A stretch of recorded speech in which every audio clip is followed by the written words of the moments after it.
moitié des parents ne parlent pas d'investissement ou d'argent avec ses enfants.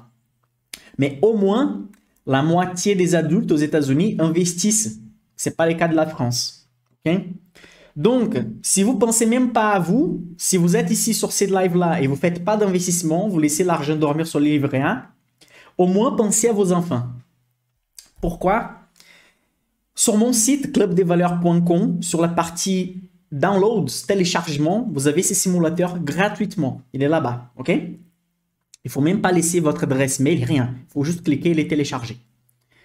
Ici, cette simulation montre 150 € investis par mois, mais en considérant qu'il va rester sur un compte courant, il va rester sur les comptes bancaires, il va rester sur les livrets A. J'ai considéré ici que la perte annuelle, c'est de 2% par an. Pourquoi? Avec une inflation de 3%, 2% et demi, même si vous placez au livret A avec 0,5% ou 1%, ça continue à rentabiliser négativement. Parce qu'en fait, vous devez au moins rentabiliser comme l'inflation. Donc, si vous placez 150 € par mois, après 20 ans, vous aurez placé 36 000 €, mais le pouvoir d'achat sera de 29 000 €.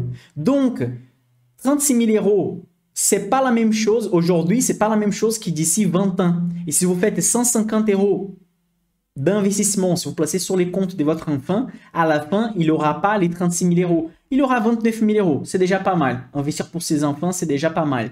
Mais si vous faites un investissement où vous allez avoir une rentabilité de 6% par an, j'ai pas mis 7, 8, 9 ou 10 ans, j'ai mis 6% par an. Ça veut dire, vous achetez un ETF monde. Avec un ETF monde, vous faites plus que ça déjà. Avant que je continue avec des stratégies, je vais passer sur des autres points. Je vais vous inviter sur la description de la vidéo. Il y a un lien qui vous ramène à mon site. Et là-bas, il y a le lien de mon groupe WhatsApp où vous pouvez participer. Parce que la semaine prochaine, je vais faire 4 lives par rapport aux stratégies small cap. On va acheter des bonnes petites capitalisations, des petites sociétés qui un jour vont devenir des géants. Si vous trouvez n'importe dans quelle langue, en anglais, en hindou, en chinois, si vous trouvez une chaîne qui a expliqué plus en détail une stratégie small cap par rapport à ce que je vais faire sur les 4 lives, je vais faire un tirage au sort de 10 000 € sur mon Instagram. Je peux parier que vous n'allez jamais trouver un sujet si approfondi donné gratuitement sur YouTube. Donc ne ratez pas, les liens sont dans la description de la vidéo. Et j'ai mis que vous allez augmenter l'investissement mensuel à chaque année de 3%. Ça veut dire, à la première année, vous investissez 150 € par mois. À la deuxième année, vous allez investir 3% de plus, donc 154 € par exemple. Okay? Et donc, vous allez remarquer qu'après 20 ans, vous aurez investi 48 000 €, mais vous allez trouver dans les comptes bancaires 86 000 €, presque les doubles.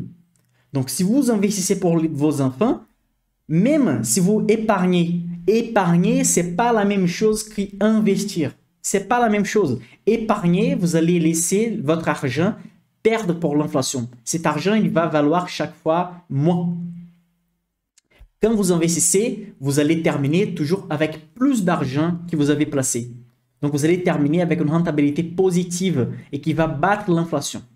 C'est ça qu'il faut garder en tête. Donc, si vous ne voulez pas investir pour vous, même après tous les arguments, toutes les sources que je vous montre, au moins pensez à vos enfants. Au moins, un enfant qui arrive à l'âge de 18 ans, 20 ans, avec capacité de payer ses études, payer un échange, peut-être commencer à payer les crédits d'une maison, il arrive avec un avantage énorme par rapport aussi les autres personnes. Okay? Et pensez à votre retraite aussi. Ici, c'est une étude du gouvernement qui montre que la majorité des personnes vont vivre encore 27 ans après le départ à la retraite. Donc, une fois que vous allez arriver à la retraite, vous allez vivre encore 27 ans. Ça, c'est une étude du gouvernement. Ok? C'est l'État français qui a donné cette information. Donc, si vous allez passer 27 ans à la retraite, il faut que ce soit une bonne retraite. Il faut que la qualité de vie soit élevée. Personne ne veut bosser toute la vie, pendant toute la vie, pour arriver à la retraite et avoir une qualité de vie qui tombe.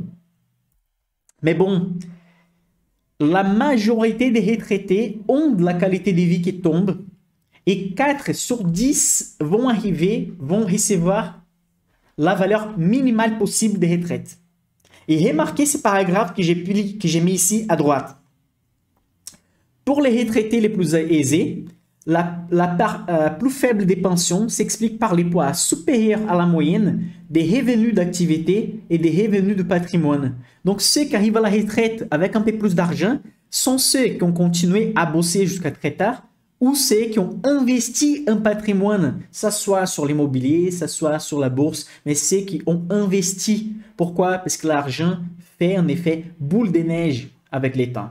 Personne ne veut arriver à la retraite et vivre avec 1100 euros. Et même si vous avez un salaire aujourd'hui de 3000 euros, 4000 euros par mois, vous pensez vraiment que d'ici 20 ans, 30 ans, 15 ans, l'État va payer exactement la même chose? Même aujourd'hui, il ne paye pas la même chose. Imaginez d'ici 20 ans ou 30 ans. Vous ne devez pas compter avec l'État. Vous méritez, on paye les impôts, on doit recevoir quelque chose, mais vous ne pouvez pas compter sur ça. Imaginez arriver avec 65 ans, vous avez plus de temps pour bosser, pour aller étudier à nouveau, vous voulez juste passer à la fin de la vie tranquillement, et vous allez avoir une qualité de vie pénible avec un SMIC. C'est pas de la vraie vie, et vous avez du temps encore pour travailler sur ça. Donc, ici, les propres gouvernements l'expliquent. Que ceux qui ont arrivé avec une situation plus à l'aise, sont plus aisés, ils ont des revenus d'activité et revenus des patrimoines. Donc, il ne faut pas oublier ça. Pensez à vos enfants et pensez à votre futur financier aussi.